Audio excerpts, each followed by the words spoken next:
When my dad decided to run for office, my family and I got sucked into the world of politics.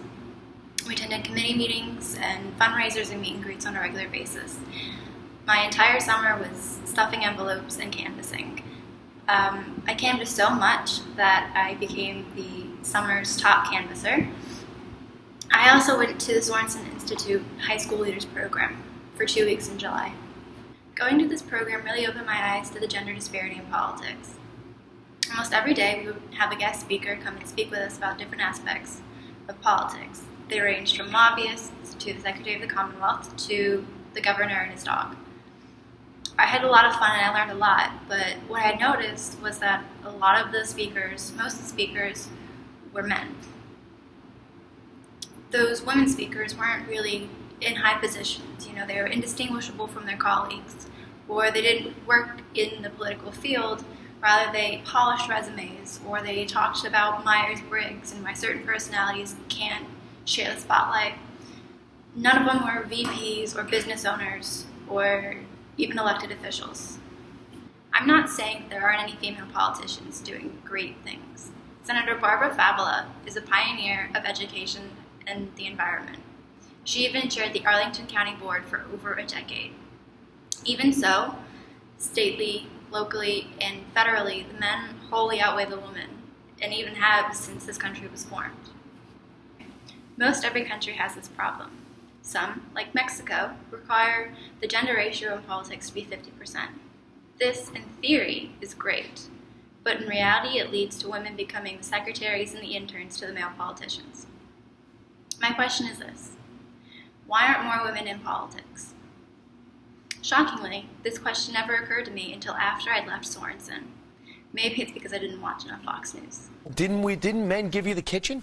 There's got to be some downside to having a woman president, right? Something. Well, then I guess if you're in a bar and she slaps you, you punch her in the face. This is a caveman dragging a woman by the hair with one club in one hand and the woman in the other hand. A hoe is a hoe, right? Women are often criticized more than their male counterparts over something minuscule like her outfit or whether or not she got work done.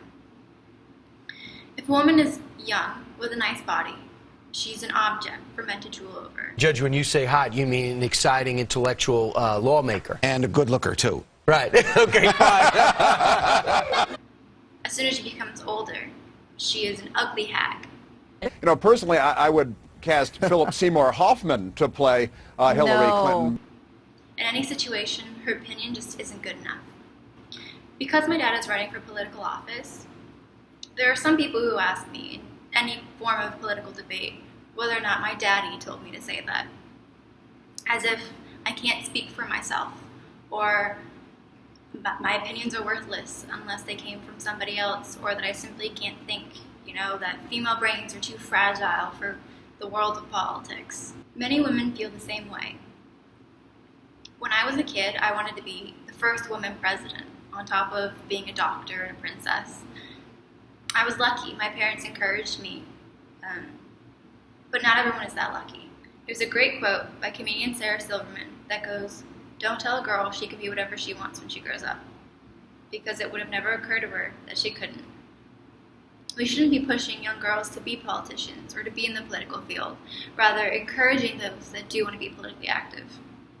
We should show young girls that it doesn't matter what people think, just to pursue what you're passionate about, whether that be being a ballerina or opening up your own business or becoming a politician.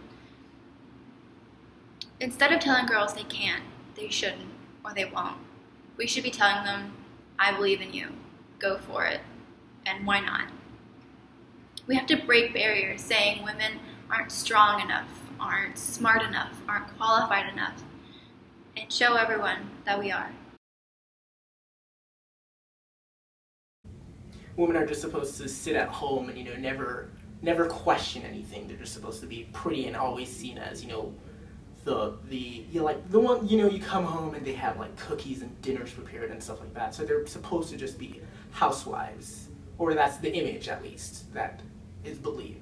And even now that women are working and they're fully employed, I feel like this image is still something that's carried on, that they're not supposed to be anything, anything seen than like being cute and friendly and like motherly. I think more women aren't in the political field because it's more dominated by men, and they, in some senses, are afraid to get into politics and other STEM-related fields, that they're more told to sit in the corner and be quiet and not really rock the boat.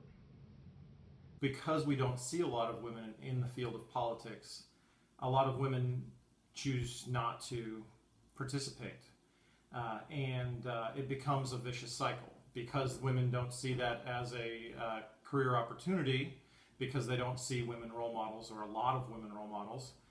Then what ends up happening is they choose not to participate.